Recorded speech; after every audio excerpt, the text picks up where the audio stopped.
Welcome dear student, welcome to this video. As you know हम लोग जो है वो बायोडाइवर्सिटी के बारे में पढ़ रहे हैं, ठीक है ना। आज जो है वो हमें जो पढ़ना है that is importance of species diversity to the ecosystem.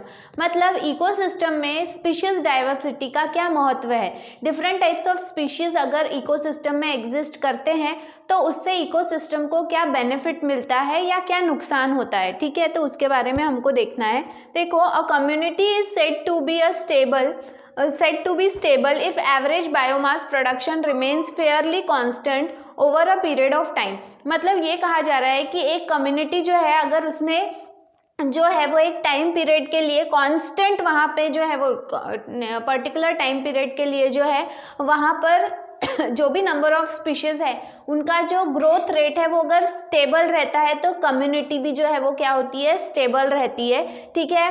Now it should be strong enough to withstand disturbance and recover quickly. अगर एक इकोसिस्टम में जो भी स्पीशीज है उसका जो रेट ऑफ प्रोडक्शन रेट है वो अगर स्टेबल रहता है, मतलब डेथ रेट और बर्थ रेट वो अगर स्टेबल रहता है तो ऐसे समय में जो है वो किसी भी प्रकार के डिस्टर्बेंस से उभरने के लिए जो है वो स्पीशीज जो है वो जल्दी से, मतलब वो किसी भी तरह के डिस्टर्बेंस या किसी भी तरह के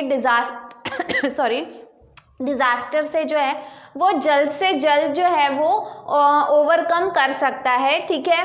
then it also must be resistant to invasive species. अब देखो यहाँ पे ये भी कहा है कि अगर एक स्पीशीज जो है वो एक पर्टिकुलर एरिया कवर कर रहा है, एक पर्टिकुलर बायोमास कवर कर रहा है, ठीक है, तो ऐसे जगह पे अगर स्पीशीज की स्टेबिलिटी जो है वो बनी रहती है तो जगह खाली नहीं रहती। तो एक चीज़ ये भी होती है कि न्यू स्पीशीज वहाँ पर आ नहीं सकते, मतलब it will restrict new species to come into that particular biomass.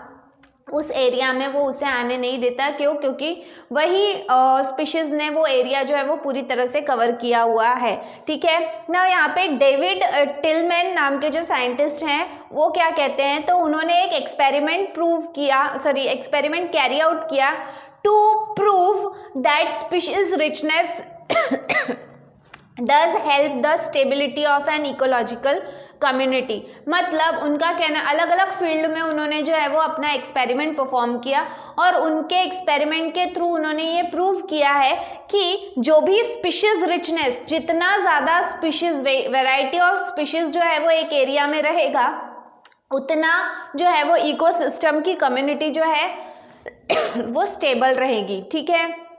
तो कम्युनिटी की स्टेबिलिटी के लिए जो है वो स्पीशीज रिचनेस ज़रूरी है, ऐसा किसका कहना है, डेविड टिलमैन का। ना दूसरे जो साइंटिस्ट हैं उनके बारे में बाद में बात करेंगे। अभी देखो पहले डेविड टिलमैन और क्या कहते हैं, rich diversity lead to lesser variation in biomass production over a period of time, this is called productivity stability hypothesis। now Tilman जो है इन्होंने एक हाइपोथेसिस जो है वो कैरी फॉरवर्ड किया या हमारे सामने रखा, वो है प्रोडक्टिविटी स्टेबिलिटी हाइपोथेसिस। मतलब इस हाइपोथेसिस के थ्रू वो ये बताना चाह रहे हैं कि अगर रिच डाइवर्सिटी, मतलब बहुत ज़्यादा डाइवर्सिटी है एक एरिया में, वहाँ पर लेकिन लेसर वेरिएशन, अगर बहुत लंबे समय तक वही स्पीशीज जो है, बहुत सारी स्पीशीज है एक ही एरिया कवर किए, लेकिन बहुत लंबे समय से वो जो है वो वही एरिया में अगर वो ऑर्गेनिजम्स रह रहे हैं तो वहाँ पे वेरिएशन आपको कम देखने मिलेगा। मतलब वहाँ पे प्रोडक्टिविटी जो है वो क्या रहेगी, स्टेबल रहेगी, स्थिरता आ जाएगी वहाँ पे हर चीज़ में, नंबर ऑफ ऑर्गेनिजम्स में, नंबर ऑफ जीन्स में, नंबर ऑफ वेरिएशन में, सब में क्या आ जाएगी, स्टेबिलिटी आ जाएगी। ये किसका कहना है, डेविड टिलमैन का। ना दूसरे जो साइंटिस्ट हैं पॉल एनहेल, नाउ ये जो भी साइंटिस्ट है इनका कहना ये है, ये एक इकोलॉजिस्ट है, मतलब हु स्टडी द इकोसिस्टम, ठीक है। नाउ फ्रॉम स्टैनफोर्ड के हैं ये, gave an analogy to explain significance of diversity, it is called rivet popper hypothesis, ठीक है। नाउ ये इन्होंने जो है वो एक हाइपोथेसिस जो है वो हमारे सामने रखा, एक एक्सप्लेनेशन सिग्निफिकेंट, बहुत ही एक खास explanation with the help of example उन्होंने ये एक्सप्लेनेशन जो है वो रखा और उस हाइपोथेसिस को उन्होंने नाम दिया है राइवर्ट पॉपर हाइपोथेसिस। ना राइवर्ट मतलब क्या होता है और पॉपर मतलब क्या होता है। राइवर्ट का मतलब होता है जो भी पार्ट्स होते हैं जनरली प्लेन के जो पार्ट्स होते हैं वो उन पार्ट्स को जो भी स्क्रूज हैं या जो भी इक्विपमेंट्स हैं वो उन्हें एक साथ में जोड़े रखता है, कसे रखता है, दैट इज कॉल्ड एज राइवर्ट। और पॉपर मतलब क्या, उसे अगर वो खोलना, ठीक है, या उसे बाहर निकालना, जो भी स्प्रिंग्स वगैरह सारी चीज़ें, वो अगर उसे जो है वो बाहर निकालना, that is called as popper, ठीक है। तो राइवर्ट पॉपर हाइपोथेसिस ये उन्होंने सामने रखा है। उन्होंने अपने इस हाइपोथेसिस में एक एक्सप्लेनेशन दिया है with the help of an example में उन्होंने जो है वो एरोप्लेन को कंपेयर किया है इकोसिस्टम से, और जो भी स्पीशीज हैं, ठीक है, स्पीशीज को जो है वो राइवर्ट के से कंपेयर किया है। मतलब the parts which are putting together the whole body of the aeroplane, पूरे एरोप्लेन की जो बॉडी है उसे एक साथ में जोड़े रखने के लिए जो राइवर्ट रिस्पॉन्सिबल है उन्हें स्पीशीज कहा है, और जो एरोप्लेन है उसे इकोसिस्टम कहा है, ठीक है। नाउ इस एग्जाम्पल में देखो उन्होंने क्या कहा है, there are thousands of rivets needed to hold all the parts of the aeroplane. एक या दो ऐसे इक्विपमेंट्स हैं या इंस्ट्रूमेंट्स हैं जो एरोप्लेन को एक साथ में जो है वो जोड़कर नहीं रख सकते। उसे जोड़कर रखने के लिए या एक एरोप्लेन बनाने के लिए कई सारे राइवर्ट्स हैं, थाउजेंड्स ऑफ राइवर्ट्स आर यूज, ठीक है। तो यहाँ पर देखो क्या बोल रहे हैं, और हर एक जो if each passenger decide to pop even one rivert in the other word if one species get extinct। देखो क्या बोल रहे हैं कि सबसे पहले एक एरोप्लेन है, एरोप्लेन मतलब एक इकोसिस्टम है, और उसमें रहने वाले जो स्पीशीज हैं वो कड़ियाँ हैं जो उस एरोप्लेन को जोड़ के रख रही हैं, ठीक है।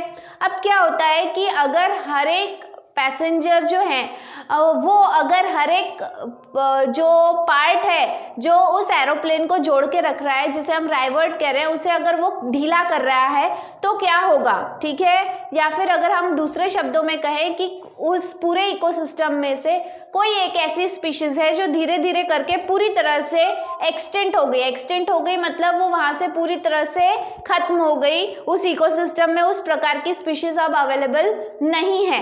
ऐसे समय में क्या होगा, तो ऐसे समय में प्राइमरी स्टेज में या इनिशियली अगर हम बोले तो उस एरोप्लेन को उतना फर्क नहीं पड़ेगा। यहाँ पे टर्बुलेंस एक वर्ड आया है, देखो rivet initially not much of the turbulence will be experience. Turbulence मतलब होता है जब प्लेन में झटके महसूस होते हैं किसी कारण की वजह से, तो उसे टर्बुलेंस कहते हैं, या अगर मौसम में कुछ खराबी है उसकी वजह से जो झटके आते हैं उसे टर्बुलेंस कहते हैं। तो अगर एक हाथ दो नट अगर ढीले किए हैं तो जो भी एरोप्लेन है उसमें उतने झटके महसूस नहीं होंगे, ठीक है। ये कहना है किसका, ये कहना है पॉल का, ठीक है। लेकिन क्या हो रहा है, जब धीरे धीरे जो है वो क्या होने लगेंगे, ज़्यादा और ज़्यादा नट जो है वो क्या होने लगेंगे, पॉप होने लगेंगे, तो क्या होगा ना। देखो क्या बोल रहे हैं, as number of popped rivets will increase. जितने ज़्यादा नट ढीले होंगे, स्क्रू ढीले होंगे, उतना ज़्यादा सीरियस थ्रेट मतलब उतना ज़्यादा सीरियस प्रॉब्लम जो है वो उस एरोप्लेन में क्रिएट हो जाएगा, ठीक है। और एरोप्लेन की सेफ्टी जो है वो अब डेंजर में आ जाएगी, मतलब वो एरोप्लेन क्रैश भी हो सकता है, किसी कारण की वजह से नीचे भी गिर सकता है। Also which rivets are removed will also matter, और डिपेंड करता है कि कौन सा स्क्रू है, कहाँ का स्क्रू है जो ढीला हुआ है, या कौन सा ऐसा पार्ट है जो ढीला हुआ है जिसकी वजह से जो है वो कितना असर पड़ेगा एरोप्लेन के सेफ्टी के ऊपर, वो डिपेंड करता है। अगर की फैक्टर देखो यहाँ पे कहा है, सपोज राइवर्ट्स एट की पोजीशन मतलब मेन पोजीशन का अगर राइवर्ट जो है वो अगर पॉप किया गया है तो उसका असर बहुत ज़्यादा जल्दी पड़ेगा। जैसे कि यहाँ पे ये कहा है कि जैसे विंग्स वाला जो पोर्शन है, ठीक है, वो राइवर्ट जो विंग्स को बांध कर रखता है एरोप्लेन के बॉडी से, वो वाला राइवर्ट अगर पॉप किया जाएगा तो जो प्रॉब्लम है वो बहुत ज़्यादा सीरियस हो जाएगी। इसका कंपैरिजन पूरा इकोसिस्टम से उन्होंने किया है कि अगर एक इकोसिस्टम है और उसमें एक ऐसी स्पीशीज वहाँ पर जो है वो नष्ट हो रही है जिसका इम्पोर्टेंस बहुत ज़्यादा है उस इकोसिस्टम में,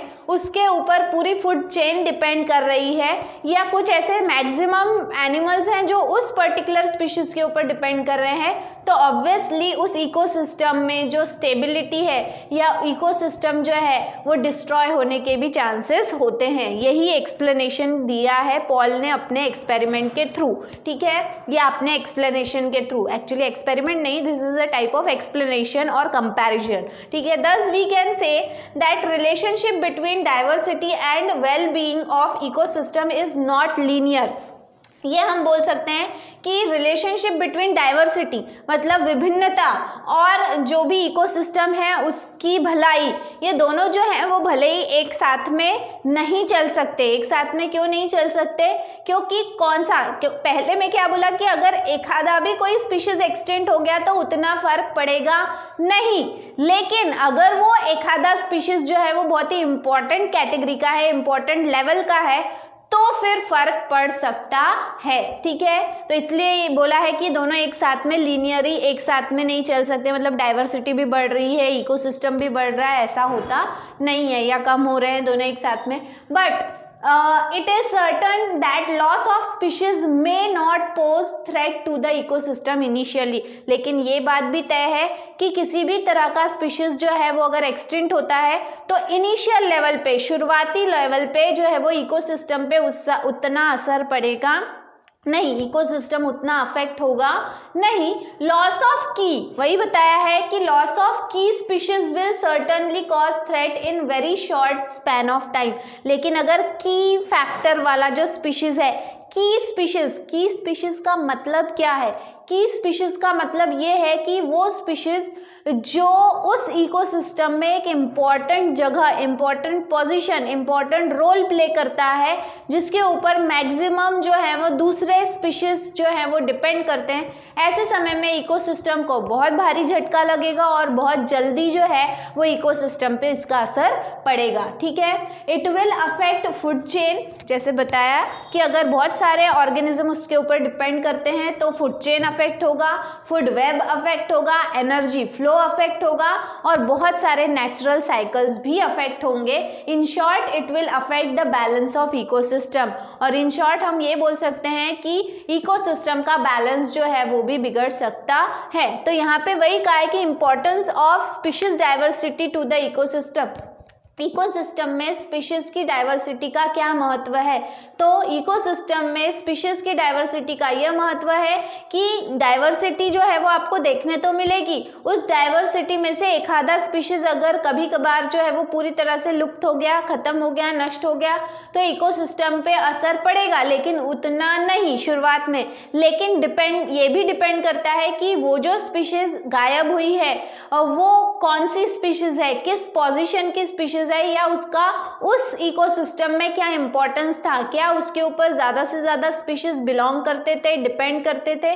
अगर ऐसा है तो इकोसिस्टम पे बहुत गहरा असर पड़ेगा और इकोसिस्टम जो है वो मतलब डिस्टर्ब हो जाएगा, उसका जो पूरा बैलेंस है वो डिस्टर्ब हो जाएगा, क्योंकि एक के पीछे एक बाकी स्पीशीज भी एक्सटिंक्ट होना शुरू हो जाएगी। पूरा का पूरा फूड चेन, पूरा का पूरा फूड वेव, और उसके पीछे जो न्यूट्रिएंट साइकिल है वो भी, या नेचुरल साइकिल है वो भी क्या हो जाएगा, इम्बैलेंस हो जाएगा, ठीक है। सो इन दिस वे आज के इस वीडियो में हमने देखा importance of diversity in ecosystem, species की डाइवर्सिटी का क्या महत्व है इकोसिस्टम में, ठीक है। इसके बाद में जो है वो इसी चैप्टर से जो दूसरा टॉपिक रहेगा वो हम डिस्कस करेंगे। Till then thank you very much.